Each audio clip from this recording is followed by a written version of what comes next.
עכשיו, החתימות האלה משמשות אותם לקוקטיילים, משמשות אותם לפרסים, לכל מיני קדמי יוקרה, אבל את המטרה שלשמה הם חותמים, אנחנו לא מגיעים למטרה הזאת, אנחנו לא מגיעים ליעד שאנחנו מבקשים להגיע אליה.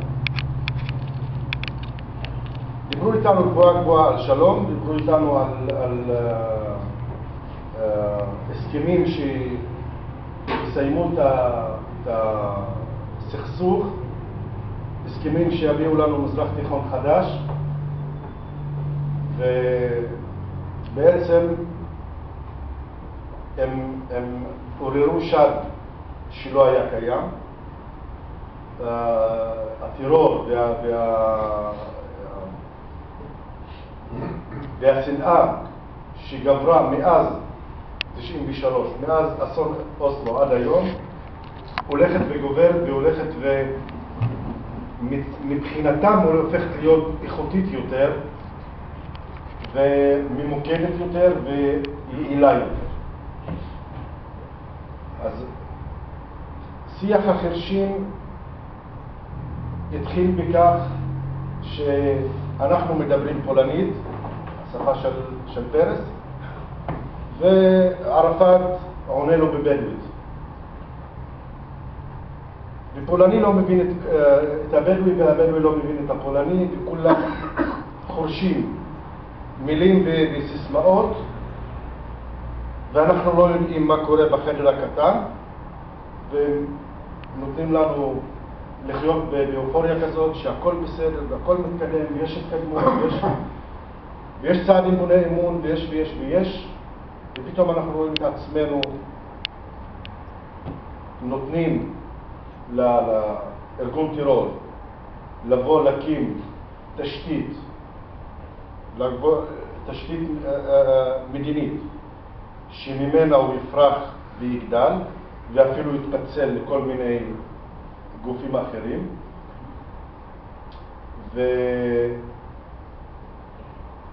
וישראל חיה עדיין בחתימה הזאת, זה מה שקיבלנו, חתימה שעד היום אף אחד לא ידע להביא לנו משהו מוחשי שאנחנו נוכל להרגיש אותו. יכלנו עד 93, יכלנו להיכנס לעזה, יכלנו להיכנס לג'נין, לשכם, לכל מיני מקומות, לבוא לעשות קניות בסוף שבוע.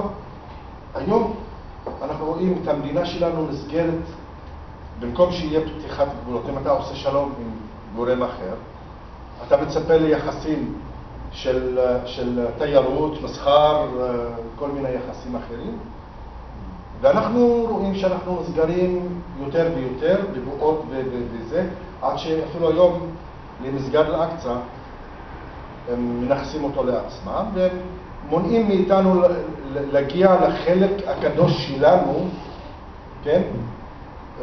שלנו גם כיהודים וגם כדרוזים, כי גם לדרוזים יש מקום קדוש על הר הבית, שאני היום לא יכול להגיע אליו, כמו שאתם לא יכולים היום להגיע להר הבית, אלא אם כן מביאים אתכם בחמישיות, והחמישיות האלה מסביבם המון שוטרים שדוחף אותך מהר, שפחות מ-15 דקות אתה מגיע ויוצא מהר הבית, וזה מקשים עליך להצטלם, מקשים עליך אפילו להגיד, למלמל שיר, לא תפילה, שיר, למלמל שיר על הר הבית לא נותנים לך. איזה שלום אנחנו מדברים, על איזה שלום שסוגר אותי בכלוב וחוסם ממני להגיע לאזורים שהגעתי אליהם לפני השלום, בלי השלום. אז כל הזמן פרס וחבל מרעב מדברים איתנו על מזרח תיכון חדש, ואנחנו דיברו, לא מדברים. עד היום מדברים על מזרח תיכון חדש, כל היום מדברים, עד היום. ואני וידידי היקר שבח אומרים להם לעזאזל מה היה לנו רע במזרח תיכון הישן, ואף אחד לא עונה. והם מבטיחים לנו עוד כאילו ניסים ונפלאות. עכשיו הניסים והנפלאות שהם הבטיחו ב-93 אנחנו רואים את התוצאות שלהם עכשיו, אם אנחנו ממשיכים בניסים ונפלאות האלה, לאן נגיע?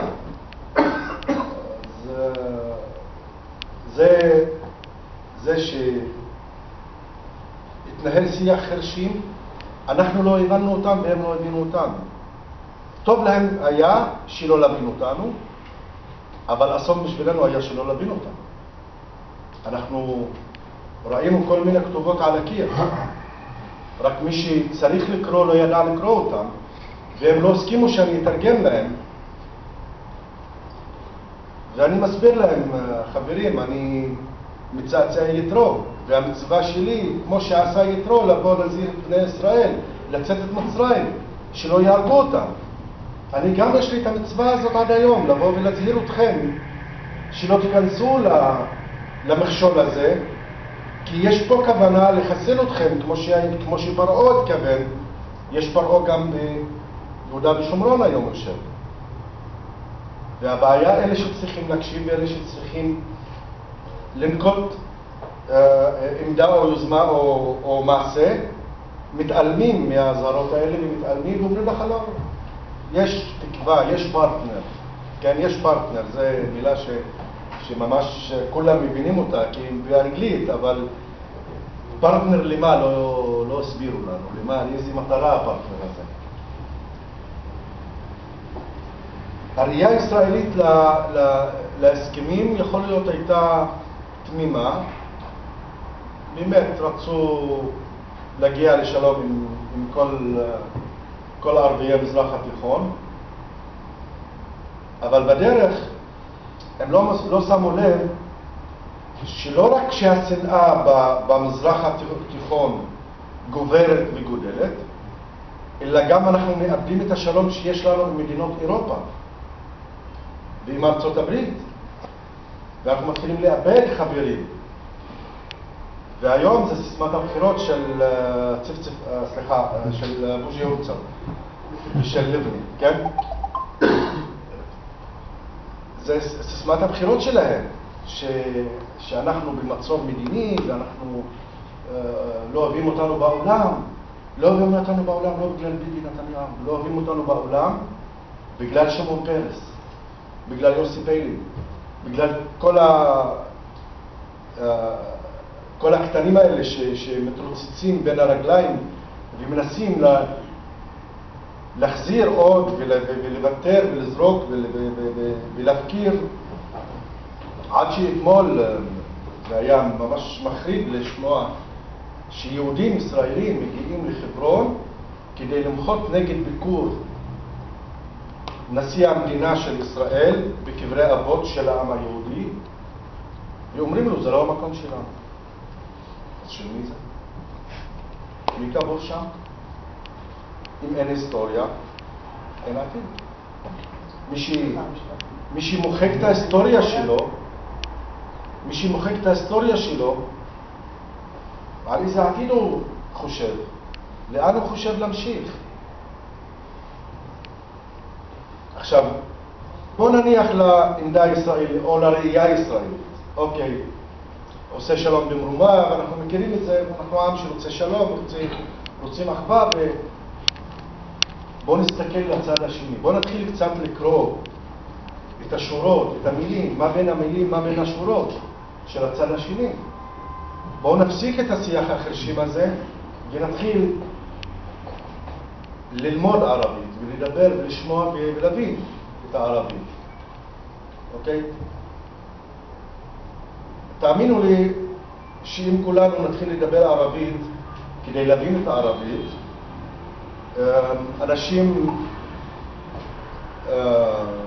אנשים קטנים כאלה, חמומי מוח, לא יפסיקו להרביץ לדרוזים בגלל שדיבר בטלפון בערבית בירושלים. אז בואו כולנו נבין ערבית, נבין מה הוא אומר בטלפון. בואו נבין שהבחור הזה אמר בטלפון לחבר שלו, אני בדיוק סיימתי משמרת, אוקיי? ולא יודע, אבל הוא לא אמר שבוא נהרוג יהודים. את זה אנחנו צריכים להבין, את אלה שמבינים שאומרים בוא נהרוג את היהודים. כשאני מסתכל בדפי פייסבוק היום, ואני רואה בחור עם דגלי דאעש על הקבר שלו, ויוצא בתמונה עם פנים מכוסות, וכותב שם, אני מוכן לצאת לפעולה. עכשיו, שמעון פרס יסתכל על הדף הזה 10 פעמים, יגיד לך זה שוחר שלום. כי הוא לא יודע מה כתוב שם. לא, גם אם תגיד לו מה כתוב שם, הוא יגיד שהוא שוחר שלום. הוא יבין את זה גם. בחור שעבד בסנגוריה הציבורית. בחור שעבד בסנגוריה הציבורית. מי הוא בסוף? הוא המנהיג, הדובר הרשמי של דאעש בישראל. והבחור מתפרנס יפה מהכיס שלי ושלך ושל זה. בסנגוריה הציבורית. מה שמו? עדנאן על הדין, משהו כזה, הוא נעצר יחד עם עוד כמה אנשים, ויש גם, זה פרשה שהולכת וגוברת. תמנון, מוסדים. תמנון כזה של... והאנשים האלה גודלים ומתרערעים בתחילת דרכם, מתחילים אותם במסגדים עם רעל צלח. הוא זה שמכין אותם, אחרי זה מגיעים לשלב שזה כבר אנשים לייט בשבילהם, גם חמאס הופך להיות לייט בשבילהם, ומתחילים להסתכל לכיוון דאעש, לצאת להתגייס לשם ולהילחם לצד דאעש, ובתקווה שהם יחזרו לפה בלי שאף אחד יחשוף שהיו שם.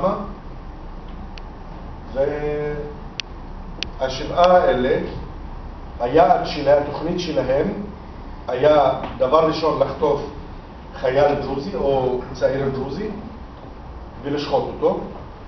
למה דרוזי? כי יותר קל להם שבחור עומד בטרמפיאדה וערבי בא ואומר לו בערבית בוא תעלה, אז הוא יודע שהוא דרוזי, אז בוא תעלה, אנחנו ניקח אותך בזה. אז יותר קל להם לעשות את זה מאשר יהודי. יהודי אולי יפחד או יחשוש מזה. אז הם תכננו לשחוט השחיטה הראשונה דרוזית. מסכנים, יש מזל לכבשים שלא הספיקו, הם הביאו אותם בשביל להתאמן איך לשחוט, כי היה בחור אחד שפחד מדם. אז קנו כמה כבשים כדי להתאמן על הכבשים לשחוט, שהוא ילמד לראות דם ולשחוט. אז האנשים האלה חיים בינינו, בתוכנו.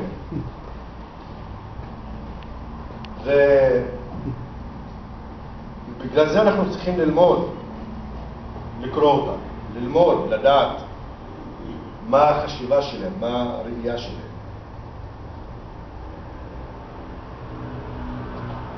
ובוא נגיד בצורה הכי ברורה והכי חדה. אין היום בכל העולם הערבי והאסלאמי, אין אדם אחד שיש לו את המנדט לוותר על מה שנקרא אדמות ארד אל-אסלאם. אדמות ההקדש האסלאמי, אין היום, אחרי מות מוחמד והחליפות, סיום החליפות, אין היום אחד שיש לו את המנדט לוותר על ארד אל-אסלאם. מה זה ארד אל-אסלאם? על פי הקוראן, הנביא מוחמד אומר שהארץ הזאת שייכת לבני ישראל ודוחק בהם, תעלו אל הארץ. הם היום פחות מתייחסים למה שכתוב בקוראן. הם יותר נוטים ומשתמשים בחדית' אל-נבווי, שזה הסיפורי הנביאים, סיפורים. עכשיו, מה זה החדית' אל-נבווי? מה זה הסיפורים האלה?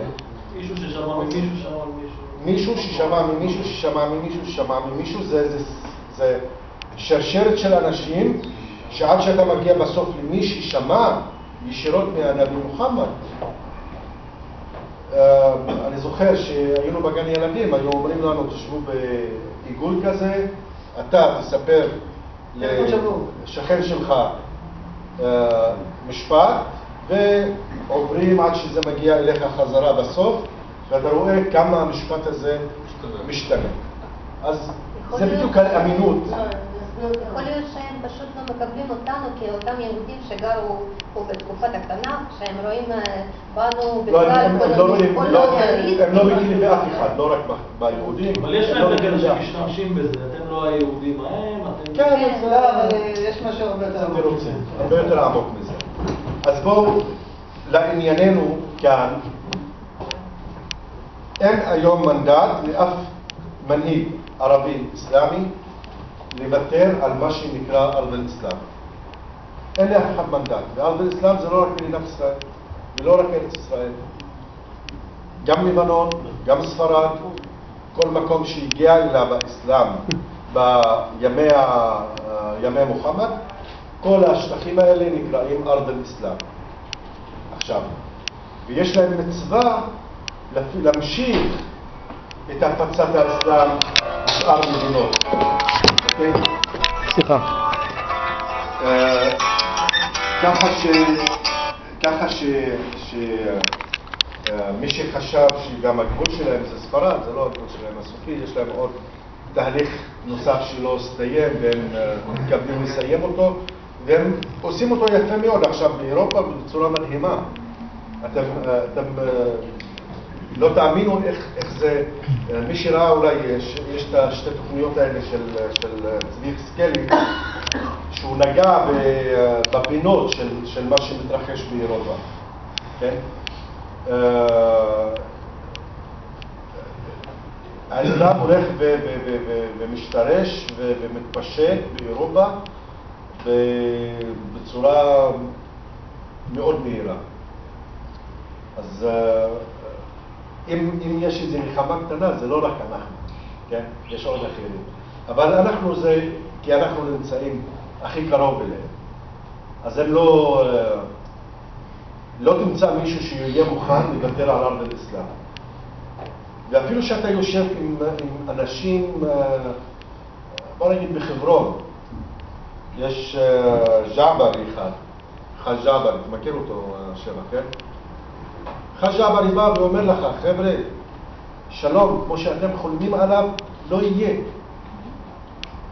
ואם אתם רוצים לשמור על החיים שלכם ולשמור על הקיום שלכם, בואו תמחקו את הרשות הפלסטינית, תבטלו את הרשות הפלסטינית ותחזירו אותנו למה שהיה לפני הסכם אוסלו. והוא יצא ואמר את זה בצורה גלויה. מול הפרלמנט האירופי שהבאתי לו. גם מול, אבל לפני זה, שהייתי בלשכת סגן השר, הסברתי איתו, הוא הזמין אותנו אליו הביתה. עוד חי? הוא עוד חי.